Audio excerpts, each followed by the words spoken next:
Peter, good morning. Good morning. Good morning. Good morning. Live from the nippy streets of New York City, and that's a new voice I've developed. I noticed that. Is it it's a cold voice, right? You have It's an allergy voice, but I went to a school where they taught me how to talk this way.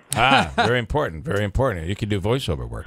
I know it annoys the hell out of talk show hosts. I have to tell you, I did have someone ask me over the weekend, is that tour in New York City really worth it with Peter Franklin? And I said, absolutely, absolutely.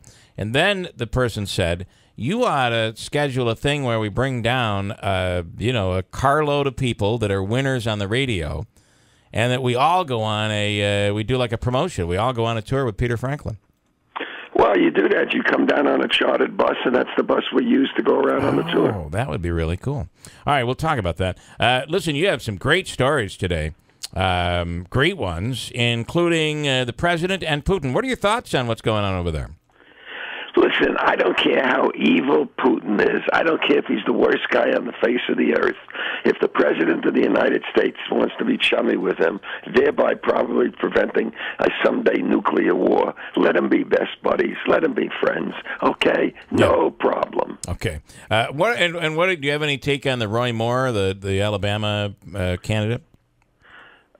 I think we must be in an epidemic of some kind. Yeah, it's I'm crazy. firmly convinced that people in the media and in those industries, whether it be showbiz, political, they know who's the sleazebag and who isn't. Yeah. And up to this point, nobody was saying anything. Now, all of a sudden, it's very, very in, to be a groper or a gropee. Mm-hmm. Yeah. So I think his political career is finished. Yeah.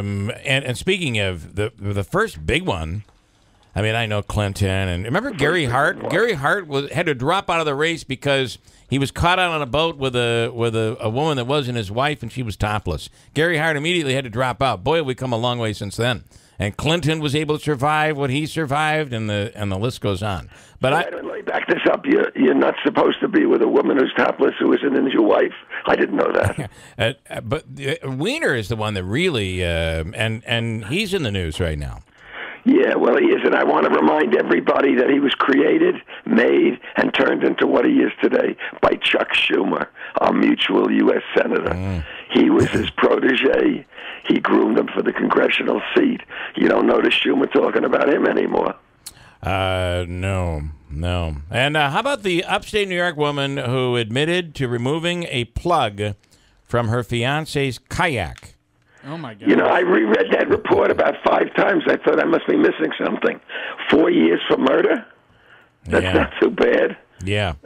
Well, I mean, she removed the plug from the kayak. I mean, did she really murder him? I guess it was more of a manslaughter thing. Yeah, I accidentally placed a knife in your back. Yeah. Okay. All right. The table was filled. It was more for posture. Stand up straight. Now, come on, Keela, stand up straight. Yeah. Brooklyn will soon be the only place in New York to legally allow axe throwing. Yeah, how's that? Is that kind of neat? I mean, how many times have you woken up in the middle of the night and said, gee, maybe I'll go over to the next axe throwing place? Yeah. Now they're setting it up. It's like a gym, and they're going to teach people how to throw axes. And you think I'm making up the story. I wish I was creative enough to make up the story, but it isn't made up. So when you come to New York, you'll be able to throw an axe, which, as I now understand it, is actually illegal. But now it's going to be legal in Brooklyn. I didn't know that was. I mean, a lot of times you'll see that in like Magic Acts or something. Yeah, and, I guess everybody's going to do it. That's what we could do. By the way, if you do come down with your listeners, we'll go to the axe. We could take them to the axe throwing place. I like it. Line them up and see how good you are. I do like it. And how about one more? The Texas church massacre is providing a familiar frustration for law enforcement. And what is that? What are they talking? Every time I pick up a newspaper, I hear somebody talking about it. The FBI can't get into the iPhone. The FBI can't. Are they kidding me? I will take the FBI chief of New York City to at least 30 places on Canal Street where they can break open that phone. That's a very good point. I mean, it's absolutely ridiculous. Right. Yeah. Break open the damn phone and find out what's in it. I think the FBI is colluding with Apple to make everybody in the world believe that they have the most secure phones in the world. It's like, yeah, we can't get into it.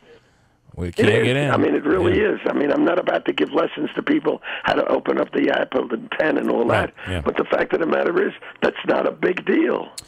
Peter Franklin, best tour in New York City. His voice is normally different, but listen, we appreciate you for getting out there and getting it done this morning for us. Thank you, Peter. That's right. Your chief correspondent. Good Take man. care. Peter Franklin, Bye-bye. the Gabby Cabby. It's Gabby.com. And that would be would that not be kind of a cool trip? We take down a whole load of people and we I get would love that. the Gabby tour. I think we can work on that.